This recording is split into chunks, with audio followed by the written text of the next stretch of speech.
پاکستان کے دارالحکومت اسلام آباد کے مشہور نور مقدم قتل کیس کا فیصلہ سنا دیا گیا۔ کیس کے مرکزی ملزم ظاہر جعفر کو مجرم قرار دیتے ہوئے ڈسٹرکٹ اینڈ سیشن کورٹ اسلام آباد نے موت کی سزا سنا دی۔ عدالت میں سابق پاکستانی سفیر شوکت مقدم کی بیٹی نور مقدم کے بہیمانہ قتل کیس کا ٹرائل 4 ماہ جاری رہا۔ ایڈیشنل سیشن جج عطا ربانی نے 2 روز قبل فیصلہ محفوظ کیا تھا، جو جمعرات کو سنایا گیا۔ عدالت نے مختصر فیصلے میں ظاہر جعفر کو تعزیرات پاکستان کی دفعہ 302 کے تحت سزائے موت سنائی اور نور مقدم کے ورثاء کو 5 لاکھ روپے ہرجانہ ادا کرنے کا حکم دیا۔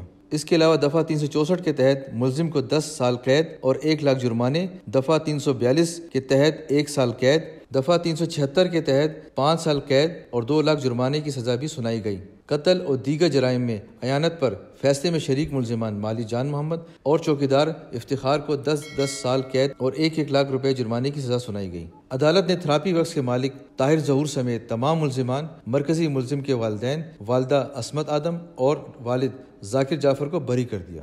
واضح رہے کہ 27 سالہ نور مقدم کو 20 جولائی 2021 کو اسلام آباد کے پوش علاقے ایک گھر میں قتل کیا گیا تھا۔ اسی روز ظاہر جعفر کے خلاف واقعے کا مقدمہ درج کرتے ہوئے اسے جائے وقوع سے گرفتار بھی کیا گیا تھا۔ عدالت نے 14 اکتوبر کو ظاہر جعفر سمیت مقدمے میں نامزد دیگر 11 افراد پر فرد جرم عائد کی تھی۔ مقدمے کی باقاعدہ سماعت 20 اکتوبر 2021 کو شروع ہوئی تھی اور ٹرائل 4 ماہ 8 روز جاری رہا۔ ظاہر جعفر کے بیان کے مطابق اس نے اپنے والدین کو واقعے سے آگاہ کیا اور ملازمین کو ہدایت کی کہ کسی کو اندر نہ آنے دیں۔ چالان کے مطابق واقعے کے روز 20 جولائی کو ظاہر جعفر نے کراچی میں اپنے موجود والدین سے 4 مرتبہ رابطہ بھی کیا اور اس کے والد بھی گھر کی صورتحال اور غیر قانونی طور پر قید نور مقدم سے واقف تھے۔ چالان میں کہا گیا ہے کہ نور کی جانب سے ظاہر سے شادی کرنے سے انکار پر 20 جولائی کو دونوں کے درمیان جھگڑا ہوا، جس کے بعد مبینہ قاتل نے انہیں کمرے میں بند کر دیا۔ چالان میں ملزم کے بیان کا حوالہ دیا گیا جس میں اس نے قتل کا اعتراف کیا۔ ملزم نے بتایا کہ نور مقدم نے اس کی شادی کی پیشکش مسترد کر دی تھی، جس پر اس نے انہیں ایک کمرے میں بند کر دیا۔ جبری قید پر وہ انتہائی غصے میں آ گئی۔ مقتولہ نے ظاہر کو دھمکی دی کہ وہ پولیس میں شکایت درج کرائے گی۔